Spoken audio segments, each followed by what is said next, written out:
అందరికి good morning. ఈ రోజు వీడియో వచ్చేసి ఏంటంటే ఇంటర్ రిజల్ట్ కదా. సో చెల్లెళ్ళకి ఇంకా తమ్ముళ్ళకి నేను చెప్పే సజెషన్ ఏంటంటే, సపోజ్ ఏదైనా సబ్జెక్ట్ మిస్ అయినా అంటే ఫెయిల్ అయినా గానీ అస్సలు పానిక్ అవ్వద్దు, టెన్షన్ పడద్దు.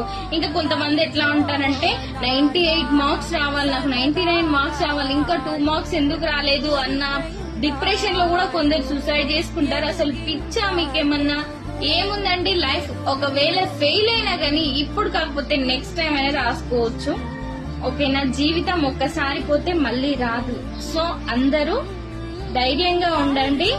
ఇది ఒక గుణపాఠం లాగా తీసుకొని నెక్స్ట్ టైం మంచిగా చదవండి.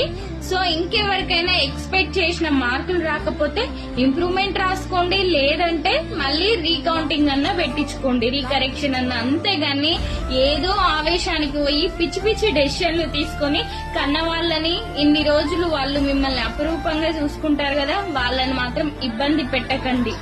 ఓకేనా? ఉన్నది ఒక్క జీవితమే, పోతే మళ్ళీ రాదు. All the best.